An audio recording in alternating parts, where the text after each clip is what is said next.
Ajmer road Bhankrota में सुप्रसिद्ध hospital के डॉक्टर मोहन सिंह धुलेत वरिष्ठ चिकित्सा अधिकारी एवं हॉस्पिटल डायरेक्टर मोहन सिंह धुलेत से खास मुलाकात कर उन्होंने हाईवे फ्लाईओवर बनने से होने वाली समस्याओं का जायजा लिया।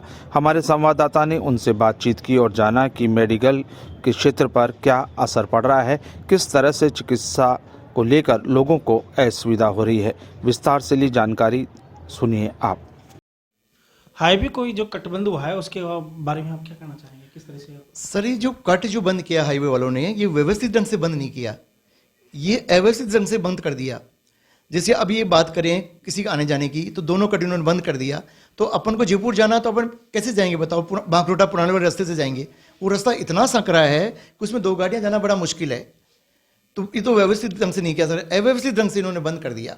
सिस्टमेटिक करना चाहिए था इनको। मेरे हिसाब से तो इनको एक साइड का रोड पूरा करना चाहिए था, ट्रैफिक डाइवर्जन उधर करना चाहिए था, फिर इधर का बनाना चाहिए था, पर उन्होंने ऐसा नहीं किया सर, गलत किया सर। जैसे इमरजेंसी पेशेंट के ऊपर कितना असर पड़ा है? इमरजेंसी पेशेंट की बात करें तो सर बिल्कुल ही बंद हो गया इमरजेंसी पेशेंट। तो कोई भी पेशेंट जैसे आएगा, एम्बुलेंस से आएगा, वो कैसे आएगा इधर बताओ? वो सीधा सीधा आगे निकलेगा, आगे से घूम के आना बहुत मुश्किल है। तो ये मान के चलो कि इमरजेंसी जब से कट बंद हुआ है, तब से इमरजेंसी पेशेंट आना तो बिल्कुल ही 100% ही बंद हो गया, बिल्कुल नहीं आ रहा इमरजेंसी पेशेंट। बाहर के जो आसपास के गांव के क्षेत्र के जो पेशेंट है वो बिल्कुल आना बंद हो गई। भाई जो इधर के एरिया के पेशेंट है वो तो कोई बात नहीं की, तो कोई दिक्कत, भांकरोटा रहा, जैसे सिरसी रहा, इधर एरिया वाला कालवाड़ रहा, ये तो आ जाता है पेशेंट। पर जो पेशेंट पीपला से आना है, जयसिंहपुरा से आना है, मंदाऊ से आना है, नेवटा से आना है, नारायण विहार से आना है, वो पेशेंट कैसे आए बताओ? अगर वो बाइक से आएगा पेशेंट, तो या तो वो 200 फीट से घूमता हुआ सर्विस लाइन से आए तो बड़ा मुश्किल काम हो जाता है, या फिर वो गाड़ी को उधर खड़ी करे पैदल आए तो मुश्किल काम हो जाता है। तो पेशेंट ही होता है बेचारा, इतना पैदल कैसे चलेगा?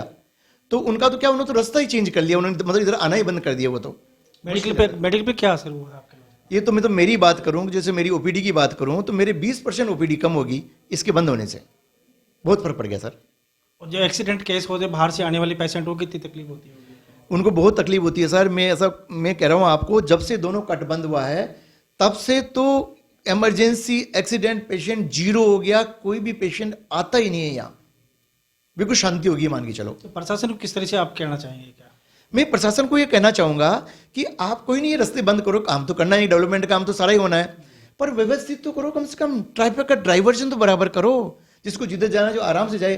कितनी सारी सेक्टर रोड दे रखी है, पर वो कनेक्टिविटी उनकी हाईवे से है नहीं, तो वो कैसे पेशेंट जाए बताओ? अगर बात करें तो सेक्टर रोड तो सभी जगह से है, भांकरोटा के ऊपर से भी है, जयसिंहपुरा के पास से 200 फीट भी है, जयसिंहपुरा इटसेल्फ 200 फीट रोड है, पर ये कनेक्टिविटी है ही नहीं इनको, तो बताओ कैसे होगा काम? ऐसे तो ये तो मुश्किल है कहानी।